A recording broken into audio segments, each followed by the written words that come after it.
Have you ever considered that there's a way of showing up in someone's presence? Quiet, unhurried, completely unforced, that can make a woman feel genuinely at ease within moments of meeting you? This isn't a privilege reserved for men with extraordinary looks or extraordinary wealth. You don't need the jawline of an actor or a car that turns heads in traffic. You don't need a rehearsed set of lines or those elaborate conversational frameworks that get packaged up and sold in courses promising to unlock some hidden code of attraction. What we're talking about runs far deeper than any of that. It's about being a real human being, grounded, present, and genuinely engaged with the person in front of you. The frustrating truth is that most men either never discover this way of being, or they understand it intellectually, but can't bring themselves to practice it because they're afraid it won't land, or worse, that it will make them look weak. Today, I want to walk you through exactly what this approach looks like, and why it carries so much weight in the world we're living in right now. Before we go further, if this conversation is giving you something useful, let us know. Like, comment, and join the community of people here who are genuinely committed to building real character and real connections with others. Stay connected so you don't miss what's coming next. I'd also love to know a little about who's watching. Where in the world are you right now? What city? What country? And tell me honestly, do you believe that something as subtle as the way a man carries himself can actually change the dynamic between two people? Drop your thoughts below. It helps build the kind of community where real learning happens. Now, let's talk about the mistake most men make without even realizing it. When a man wants to connect with someone he's drawn to, his instinct is often to perform. He leads with his accomplishments. He name-drops his career, highlights his achievements, signals his status. He operates under the assumption that attraction is essentially a resume, that if he can list enough reasons why he's a worthy candidate, she'll eventually agree. But this approach fundamentally misunderstands how attraction actually works. Here's the reality. A woman's emotional and physiological response to a man often begins before a single word has been exchanged. It registers in less than a heartbeat, at a level below conscious thought. Our bodies have spent tens of thousands of years developing the ability to assess whether another person is safe or threatening. When a woman first encounters you, her nervous system is already running a quiet background check.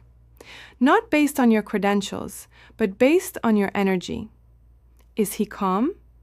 Does he seem at ease with himself? Is there something steady about him? She may never consciously frame these questions, but her body has already begun forming answers. This isn't mysticism, it's biology. And it's exactly why the approach I'm about to describe is so effective. Not because it's clever, but because it works with the way human beings are actually wired. When a woman senses that you are genuinely calm, unhurried, and comfortable in your own skin, something shifts in her. She stops unconsciously bracing herself. The guardedness softens. She becomes emotionally available in a way she wasn't a moment before. And here's what's remarkable. Her body begins to express what she feels, even when her words haven't caught up yet. This way of being isn't a single action. It's a combination of three qualities that work in concert, each one reinforcing the others to create a profoundly different experience for the person you're with. The first is deliberate, unhurried movement. This doesn't mean moving as though you're wading through water or performing some exaggerated slowness. It means moving with quiet intention, purposeful, but free from urgency. When you're not rushing, you give her nervous system the opportunity to register your presence without triggering a stress response. You demonstrate something that very few men actually embody: control.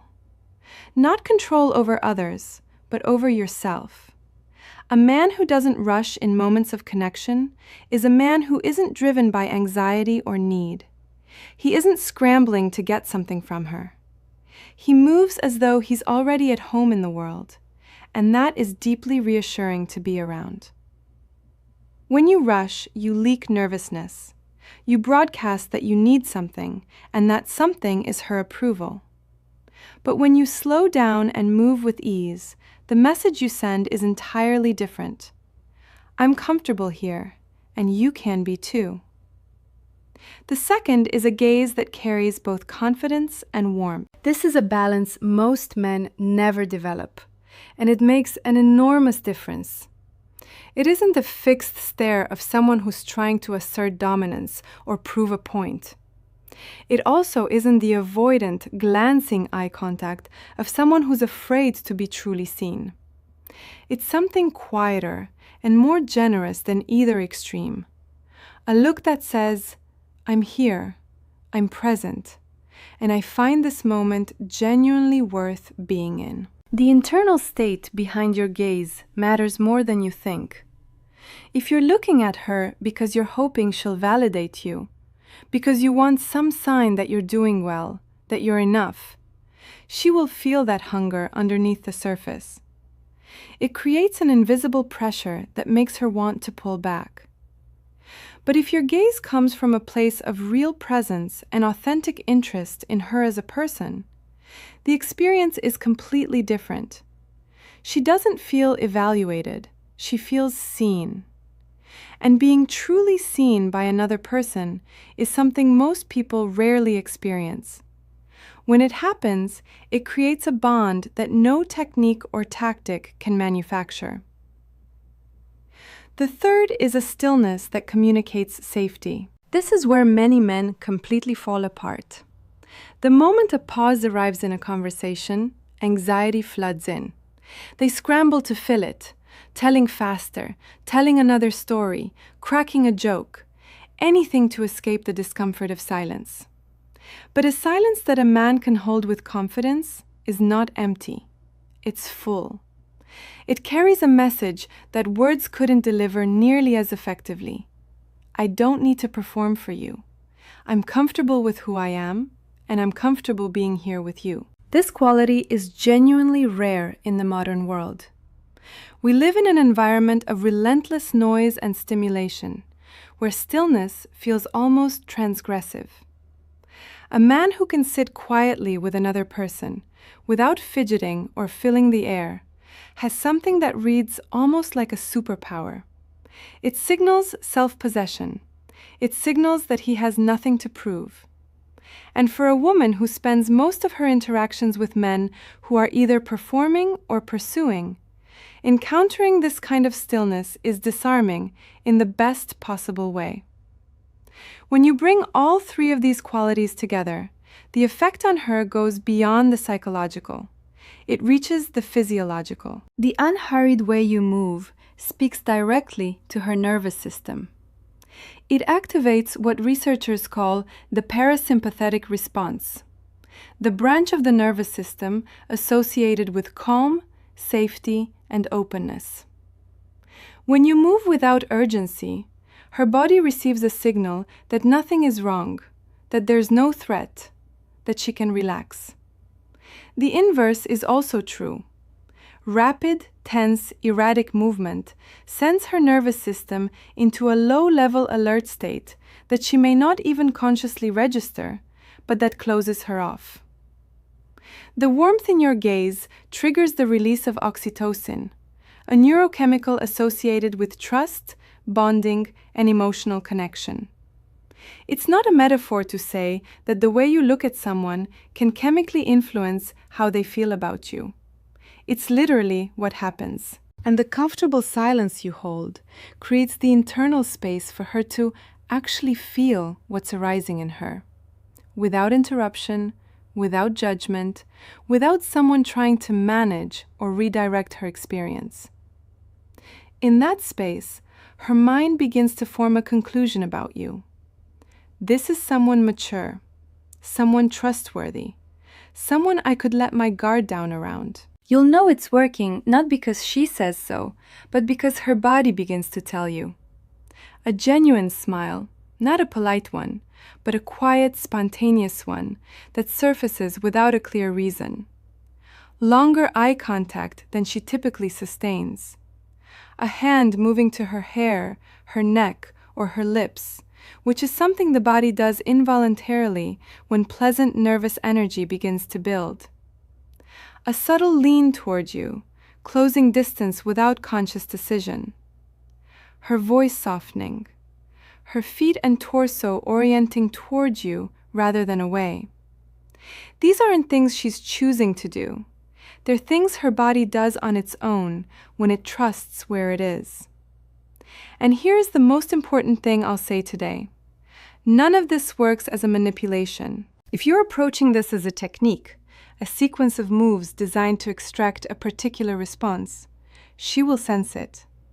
Women are extraordinarily perceptive when it comes to authenticity. They can feel the difference between a man who is genuinely present and a man who is running a playbook. If your slow movement is performed rather than felt, if your gaze is calculating rather than warm, if your silence is strategic rather than natural, it will register as something off, even if she can't articulate exactly what. The only version of this that works is the real one. Move slowly because you're actually at ease. Look at her because you're genuinely glad she's there, not because you're waiting for a sign that you've impressed her. Sit comfortably in the quiet because you're actually okay, not because you've been told that's what confident men do. And when you can do that, when you can offer another person the experience of being truly present with them, something shifts in you as well. You stop needing the interaction to go a certain way in order to feel good about yourself. You stop measuring every response. You realize that the most attractive thing you can bring to any encounter is simply your honest, unguarded presence. You have nothing to prove.